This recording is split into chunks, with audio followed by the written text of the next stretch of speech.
Hello and welcome to the video. This is a quick video on one of the specific functions of an EdgeTX powered radio. It's aimed at those of you that are relatively new to EdgeTX, might be coming to EdgeTX from FreeSky, Futaba, Spectrum, or maybe you're brand new to the hobby. Now there are links below to the rest of the videos in the series, as well as more advanced stuff as well. Don't forget you can find content by just looking for the thing you're interested in and adding Painless 360 to your search term here on YouTube. So let's jump on the bench and let's talk about the topic for today.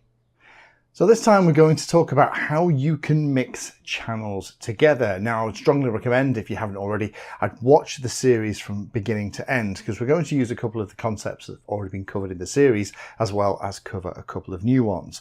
Now in the model setup for any model, you'll hopefully know by now that there are kind of 2 or 3 critical things in terms of connecting the controls to how the outputs work, either via the CRSF S-bus connection on your receiver or via the PWM pin outputs that you're plugging your ESCs and servos into.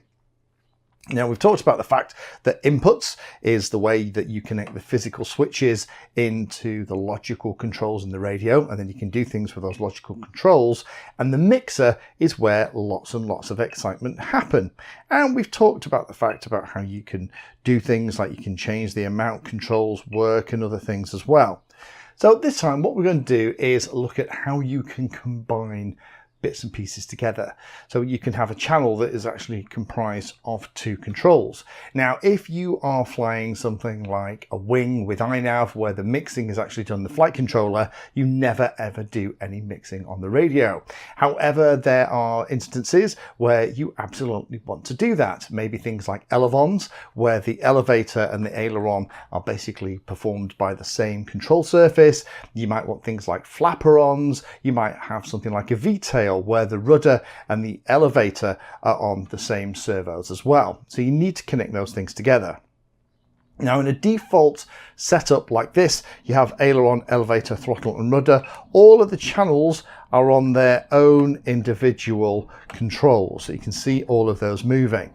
How would you join them together? Well, the cool thing is, of course, if you're creating a new model from scratch, a wizard, if your radio has them, will kind of set a lot of this stuff up for you. But say, for example, this is going to be a setup for something like a flying wing, where I want the elevator and the ailerons to be connected together. How would I do that from this bit here? And it's all done in the mixer screen. This mixer is incredibly powerful.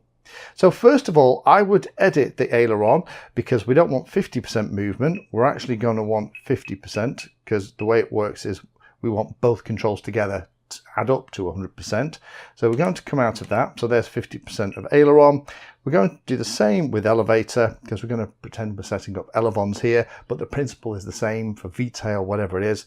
Let's just whack that down to 50% and come out.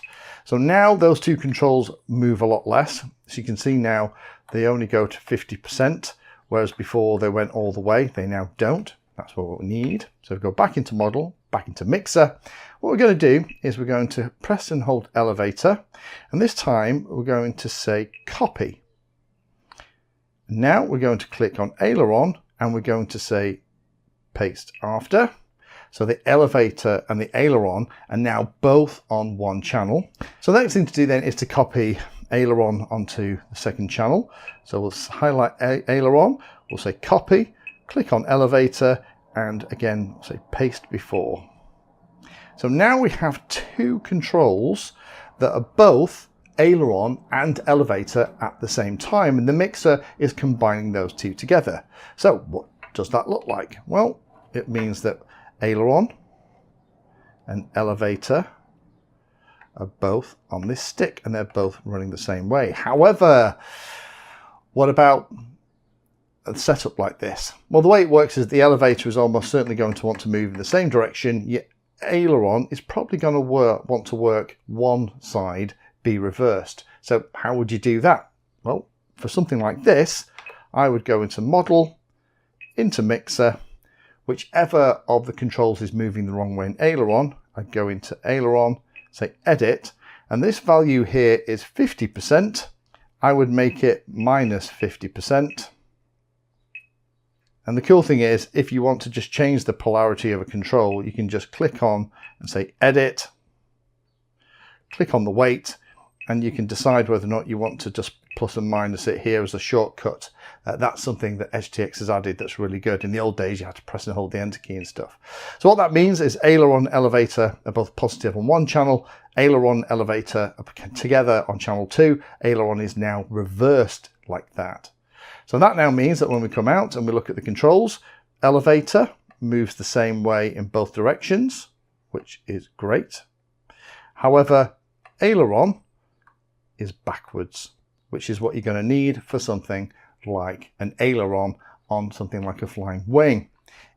So how would we do that for something like a V-tail? Well, the V-tail is going to be very similar. In fact, we're going to connect the rudder and we're going to connect the elevator together. So the elevator and the rudder channel are going to have both dual function. So the way I would do that is highlight elevator and say copy, select rudder and say paste after. So now the rudder and elevator are on that channel. I'd select rudder on here. I would say copy. I'd select elevator up here and I would say paste after. And now we have those two. And typically rudder is going to be backwards on one of them. So again, we can edit that, change the value, change the polarity. So if we come out, you'll see that channels are now going to move with the rudder in opposite directions because that might be the way it works. And there's the elevator. And again, if one of those controls is moving the wrong way, then you just change the polarity. If it's moving too much, you would change the weight of that particular control on the mix. So that's how you do it. It's pretty easy and straightforward and super powerful to combine multiple controls onto one output. Again, you don't really need to do this if you're using something like a flight controller, so Betaflight or iNav in a plane or Ardu plane or Ardu copter, those kind of things. This kind of mixing is always done within the flight controller. But for those of you that like to do this kind of stuff and maybe mess around with boats, cars, planes without flight controllers, this is how you do it. Thank you for watching my video. Check out the playlist, and adding Pedantry 60 to your search terms will help you find my content. If you haven't done so already, please hit the like and subscribe button. It helps a lot. You can support the time I spend here answering questions and helping others by using the links in the video description.